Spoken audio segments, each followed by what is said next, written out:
Dear students, I Rohit Kumar Tyagi welcome to you all on the digital platform of Dhruv Science Math Point. Let's make the learning simple. And the chapter is going on chapter 11, or we are working on the mission 20 by 20 in section E. तो इसमें already क्या है कि 2 क्लासें हो चुकी हैं और मैं आपको पहले भी बोल चुका हूं कि सिंपल क्वेश्चन इसके अंदर होते हैं, बट आपको फार्मूले जो है वो आने चाहिए। तो आगे चलते हैं। देखो, आपकी एनसीईआरटी बुक का क्वेश्चन है, the minute hand of a clock is 14 centimetre long. इसका मतलब आपको जो गिवन है वो है r equal to 14 centimetre long, area described by it on the face of the clock in 5 minute. अब देखो बेटा, यहां पर आपको एक बात याद रखनी है कि एक मिनट हैंड जो होता है, मिनट हैंड, वो अपना एक रिवॉल्यूशन यानी एक चक्कर जो 360 डिग्री का होता है उसको कंप्लीट करती है 60 मिनट में। कितने मिनट में? मिनट हैंड एक पूरा one revolution complete to one revolution में उसको लगता है 60 मिनट। इसका मतलब अगर मैं 360 को 6 से डिवाइड कर दूं तो क्या आ गया?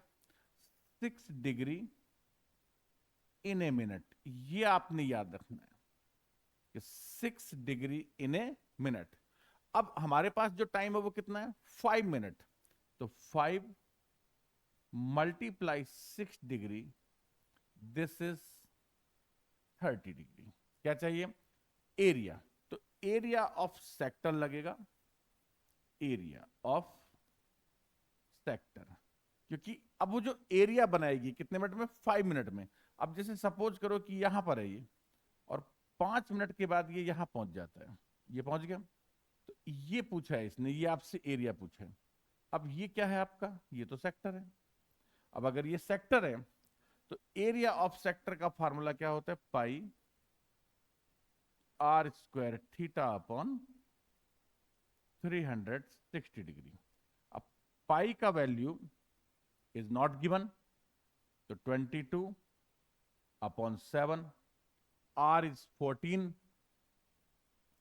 इंटू 14, थीटा मैंने अभी अभी कैलकुलेट किया है 30 डिग्री अपॉन 360 डिग्री। अब 30 से आप इसको कैलकुलेट करो 12 टाइम, 12 3 36, 7 2 14, 2 से 6 जा और 2 से 11 जा और 2 3 जा। तो ये मेरे पास कितना आ गया? ऊपर क्या बचा? मेरे पास बचा 11 और 14। तो 11 4 जा 44 और 11 1 जा 11, 154 अपॉन 3, 3 5 जा 15, 3 1 जा 3 और 51.33333, तो 51.333 centimetre square, which is the option A. तो ऑप्शन ए जो होगा इसका वो करेक्ट होगा। तो बहुत सिंपल क्वेश्चन था, सिर्फ आपको एरिया ऑफ सेक्टर का फॉर्मूला और साथ में थीटा की वैल्यू कैलकुलेट करनी आनी चाहिए। थोड़ा सा कंफ्यूजिंग है क्वेश्चन, ध्यान से समझो। कहता area of the largest circle that can be inside in a rectangle. अब यार रेक्टेंगल में तो क्या होता है कि लेंथ और ब्रेथ बड़े होते हैं, तो लेंथ जो होता है वो ब्रेथ से बड़ा होता है। अब उसके अंदर फिट करना है, तो मैंने क्या किया, इसको ब्रेथ के अकॉर्डिंग फिट कर दिया, क्योंकि इसने बोला भी है कि ए ग्रेटर देन बी, कि जो लेंथ है वो ब्रेथ से बड़ा है। तो लेंथ के अकॉर्डिंग तो फिट ही नहीं होगा। अगर मैं फिट करना भी चाहूंगा ना तो देखो ऐसा सिचुएशन बनेगा, और ये आपका सर्कल तो होता नहीं है। तो जब ये सर्कल नहीं होता तो इसको तो हटा दो कि ये सिचुएशन तो पॉसिबल ही नहीं है। तो ये this is the possible situation. अब क्या चाहता है आपसे? देखो, डिकोड करो क्वेश्चन को। एरिया किसका? एरिया लार्जेस्ट सर्कल का। अब यार सर्कल का फॉर्मूला क्या होता है? एरिया ऑफ सर्कल का फॉर्मूला तो सब 6 क्लास से ही जानते हैं आजकल, पाई आर स्क्वायर। और मेरा प्रॉब्लम ये है कि what will be the r. तो आप ध्यान से देखो, अगर मैं इसको यहां से ज्वाइन करूं तो ये हो जाएगा मेरा b/2, b/2 ये रेडियस है, क्योंकि ये पूरा जो ब्रेथ है वो b है और जो लेंथ है वो a है। लेकिन लेंथ से तो कोई मतलब ही नहीं है, लेंथ से कोई लेना देना ही नहीं है। तो कितना बन गया पाई, और आर क्या आ गया b/2 होल स्क्वायर। तो ये बना पाई b²/4 सेंटीमीटर स्क्वायर, और आप आंसर मैच करो, पाई b²/2 है इसमें, ये रहा पाई b²/4। तो ऑप्शन सी जो है that is the correct answer of the question. एकदम सिंपल क्वेश्चन है। Next, area of the semicircular field, ये आपका सेमी सर्कल है, एरिया मतलब दिस, ये एरिया होता है। अब सर्कल का एरिया क्या होता है पाई आर स्क्वायर।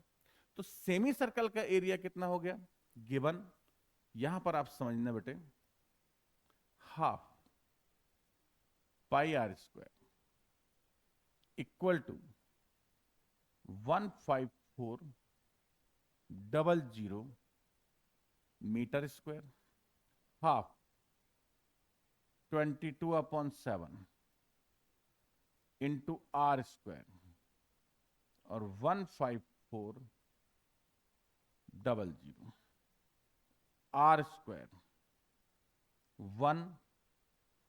15400 इंटू 7/22। और बहुत अच्छे से समझना, 22 7 जा, तो ये आपका 700 आ गया। क्या आ गया 700 आ जाएगा, राइट। और r square is equal to क्या बनेगा, ये बनेगा 7 7 जा 49। फिर मैं बना ही क्यों रहा हूं, एक काम करता हूं, देखो 2 इंटू 7, और 700 को लिख लूं 7 इंटू 10 इंटू 10। आपको मेरी बात समझ में आ गई, 2 × 7, और 700 को मैंने लिख दिया 7 × 10 × 10। तो एक पेयर ये बना, एक पेयर ये बना, और आर का वैल्यू इस पेयर में से एक ले लिया, इस पेयर में से एक लिया, और 2 का पेयर नहीं है तो उस पर अंडर लगा दो। तो 7 10 जा 70 √2, और ये गिवन है किसमें मीटर में। बट ये मेरा आंसर नहीं है। देखो उसने क्या पूछा मुझसे, पेरीमीटर ऑफ द फील्ड। तो अगर आपको फील्ड का क्या फाइंड करना है पेरीमीटर, तो इसका पेरीमीटर का फार्मूला बोलो। पेरीमीटर आप ध्यान से देखो, ये क्या है, यहां से यहां तक ये पाई आर है, कि एक सर्कल जो होता है उसका सरकमफ्रेंस होता है 2 पाई आर, तो उसका आधा क्या हो गया पाई आर, और ये क्या हो गया 2r। भाई what is the meaning of the perimeter. Perimeter का मतलब ये होता है कि जैसे सपोज कि आप यहां से रन करना स्टार्ट करते हैं तो यहां आ गए, प्लस दिस इनिशियल पॉइंट से लेकर के फाइनल पॉइंट भी वही हो जाता है। यानी यहां से अगर आप रेस लगाना शुरू करते हैं तो वापस यहां आना, दिस इज द पेरीमीटर। तो पेरीमीटर बना पाई आर प्लस 2r, राइट। पाई कितना है 22/7 मल्टीप्लाई आर, आर आ गया 70 √2 2r। अब r को अगर मैं 2 से मल्टीप्लाई कर दूं तो 72 जा 140 √2, कैलकुलेट करो 7 10 जा तो 220 √2 plus 140 √2, 220 plus 140 360 √2 metre square answer. Option check करो, 360 √2 मीटर, सॉरी स्क्वायर नहीं आएगा भाई, क्योंकि ये तो सरकमफ्रेंस है ना, तो सॉरी पेरीमीटर है ना, तो पेरीमीटर में मीटर आएगा। तो this is the right answer. Okay, next question is, कहता है एक कार है 2 वाइपर, एनसीईआरटी बुक का क्वेश्चन है, बट वो थोड़ा सा टफ है उसकी कैलकुलेशन, ये ऑब्जेक्टिव में थोड़ा मॉडिफाइड है। Which don't overlap to each other, wiper has a blade, blade है उसमें, पर याद रखना कि कार में जो वाइपर है वो 2 हैं, मतलब 2 ब्लेड हैं, और वो इस तरह से स्वीप कर रहे हैं जैसे मैंने आपको डायग्राम में दिखाया। तो कहता है total area cleaned at each swap, अब समझो, मतलब जब वो इस तरह से ऐसे उसको कर रहे हैं तो एक स्वैप में एक ब्लेड का क्या आ गया, सेक्टर, और सेक्टर का फार्मूला क्या होता है, पाई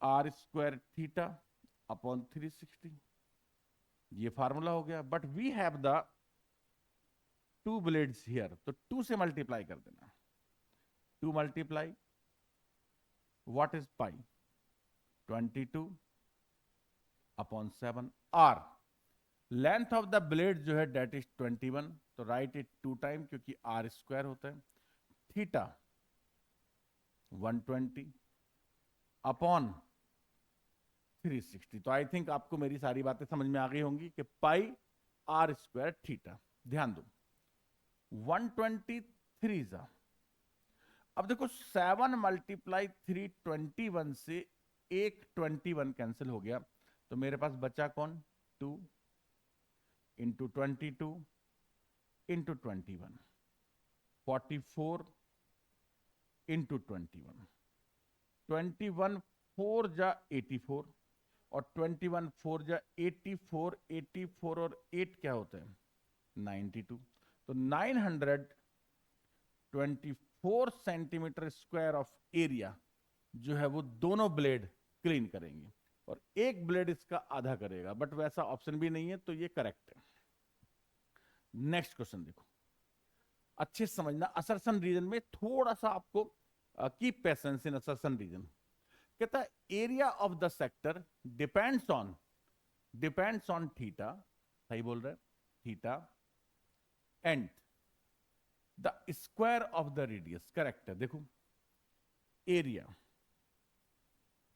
ऑफ सेक्टर, ये असर्शन है, एरिया ऑफ सेक्टर क्या होता है, पाई आर स्क्वायर थीटा, थोड़ा गैप देकर लिखता हूं, पाई आर स्क्वायर थीटा अपॉन 360।